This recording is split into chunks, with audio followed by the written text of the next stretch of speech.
안녕하세요. 초등 부모 수업 작가 윤지영입니다. 오늘은 초등 독서로 쉽게 쓰는 꿀팁입니다. 아이가 독서로 쓰기 참 어려워하죠. 그럴 때 혹시 줄거리 써봐 라는 얘기 해본 적 있으실까요? 고학년이라면 몰라도 초등학교 1, 2학년에게 줄거리 쓰기는 무리예요. 왜냐하면 줄거리를 쓰기 위해서는 글의 구조를 알아야 하고요. 핵심 내용이 무엇인지 찾을 수 있어야 하고, 세 번째로 그걸 정리할 줄 알아야 합니다. 저학년에겐 너무 어렵습니다. 근데 이렇게 말하는 데는 아마 어떻게 쓰라고 알려줘야 될지 몰라서일 거예요. 그런 학부모님이시라면 이 영상을 끝까지 봐주세요. 독서록을 왜 쓰는지 먼저 생각을 해봐야 할 것 같아요. 독서록을 왜 쓸까요? 읽기를 위한 걸까요? 쓰기를 위한 걸까요? 독서 습관을 갖게 하는데 주된 목적이 있을 거예요. 그래서 쓰기를 위한 쓰기가 아니라 읽기를 위한 쓰기가 되어야 한다는 거죠. 부담 없는 쓰기가 되어야 합니다. 그래서 제가 학년별로 단계에 맞게 그런 독서록 지도법을 말씀드리려고 합니다. 우선 첫 번째 1학년의 독서록 지도법이에요. 이제 한글 해득을 시작한 1학년에게 독서록 쓰기는 무리죠. 2학기부터 이제 독서록을 시도해 볼 수 있는데요. 생각 한 줄 쓰기 정도는 이제 쉬울 거라고 여길지 모르지만 어려워요. 1학년에게는요. 글자나 낱말, 문장을 소리내서 읽는 것만으로도 굉장히 큰 공부가 됩니다. 그래서 책을 소리내서 낭독하는 거 그 연습이에요. 1학년 시기의 독서는 쓰기가 아닌 읽기에 중점을 맞추면 좋아요.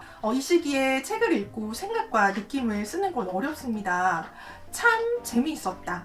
이렇게 청편일률적인 그런 생각과 느낌이 한 문장으로 정리되는데도 다 그런 이유가 있어요. 그래서 1학년 때는 독서록 지도를 한다면 그냥 한 줄로 하는 게 좋아요. 문장이 아니라 날짜, 읽은 날짜, 책 제목, 그리고 지은이, 이 정도로 하면 됩니다. 2020년 3월 5일 빨간 머리엔 지은이 루시 몽고베리, 이 정도면 충분합니다. 무리하게 생각을 쥐어짜서 문장 쓰기를 그렇게 시킬 이유가 없어요. 그렇게 했다가 괜히 쓰기에 대한 부담을 줘서 읽기도 싫어지게 만들 수도 있거든요. 2학년 독서록은요, 괄호 넣기 식의 세 줄 독서록을 추천드립니다. 처음부터 세 줄 쓴다는 건 아이들에게 어려운 일이에요. 아직 쓰기 경험이 많지 않기 때문에 서툴거든요. 기억에 남는 장면, 등장인물, 느낀점 그렇게 써봐 라고 해도 그걸 문장화 시키지를 못합니다. 쓰기 경험이 적기 때문이에요. 그래서 이 시기에는 좀 떠먹여 주는 게 필요합니다. 예를 들면 이 책의 주인공은 네모다. 주인공이 네모하는 장면이 기억에 남는다. 주인공이 네모할 때 나도 기뻤다, 슬펐다, 마음 아팠다, 울었다 등등등 느낌을 나타내는 말 중에 고르는 거죠.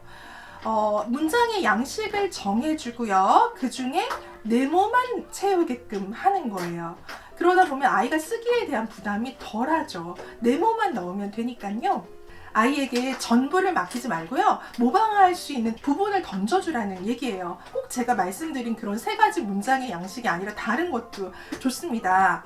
그렇게 어떤 양식, 정해진 틀, 그리고 그 안에서 조금만 메꾸면 되게끔 하면 아이가 쓰기에 대한 부담이 훨씬 덜할 거예요. 2학년 2학기쯤에는 이런 양식을 주지 않아도 세 줄은 거뜬히 채울 수 있어요.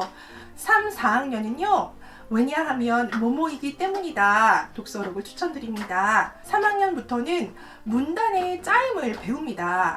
중심 문장과 뒷받침 문장, 이거에 대한 얘기를 배우기 때문에 보다 체계적인 독서록 쓰기가 가능해집니다. 뒷받침 문장에는 여러 가지 양식이 있지만 독서록에 특히 적합한 건 이유를 설명하는 문장, 왜냐하면 뭐뭐이기 때문이다 라는 방식이에요.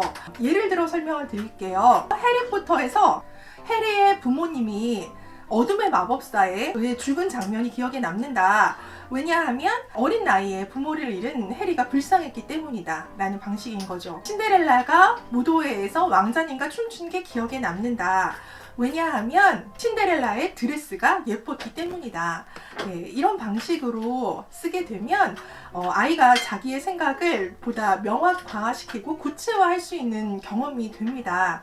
어렵지 않게 5줄을 채울 수 있어요. 아이들이 이 분량에 대한 부담이 상당하거든요. 뭘로 채워야 할지 모르니까 글씨 크기가 자꾸 커지고 띄어쓰기도 막 넓어지는 거예요. 5, 6학년 독서록은요, 필사의 방식입니다. 아이들이 독서록을 쓸 때 책을 펼치지 않아요. 네, 책을 덮고 씁니다. 그런데 사실 독서록을 쓰는 이유는 기억하기 위해서도 있거든요. 저도 책을 읽고 독서록을 씁니다만 책을 읽을 때 너무 감동적이고 너무 인상 깊었는데 그게 책장을 덮음과 동시에 이제 까먹는 거죠. 망각이 시작되는 거예요. 그래서 그 망각하지 않으려고 기억을 붙들어 두기 위해서 저는 이제 기록을 합니다. 책을 펴놓고 저는 이제 필사를 해요. 인상 깊은 장면, 새롭게 알게 된 점, 이걸 그대로 책 속에서 찾아서 그대로 베끼는 거예요. 그대로 필사하는 거예요. 사회나 과학책과 같은 지식도서라면 네, 새롭게 알게 된 점을 쓰면 돼요. 내가 이 책을 통해서 새롭게 알게 된 점은 뭐뭐다. 그리고 그 뭐뭐가 뭔지를 그 책을 뒤져서 쓰는 거예요.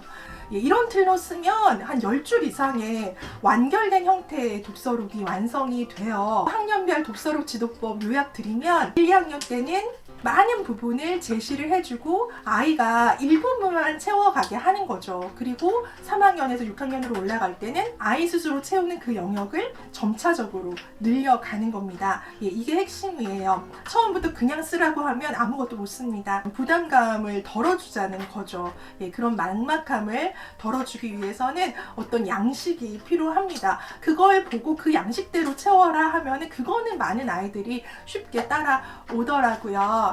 네, 앞서 말씀드린 대로 독서록의 주된 목적은 읽기를 위함이에요. 쓰기를 위한 게 아니거든요. 쓰기 훈련은 일기 쓰기, 생활문 쓰기, 주장하는 글쓰기 다른 걸 통해서 하면 됩니다. 아이가 독서록 어떻게 써야 할지 몰라 막막해 한다면 어떻게 해야 할지 좀 감이 오시나요? 줄거리 써, 기억에 남는 장면 써봐, 예, 라는 말보다 조금 더 명확하고 구체적인 가이드라인을 주세요. 네, 도움이 됐으면 좋겠습니다.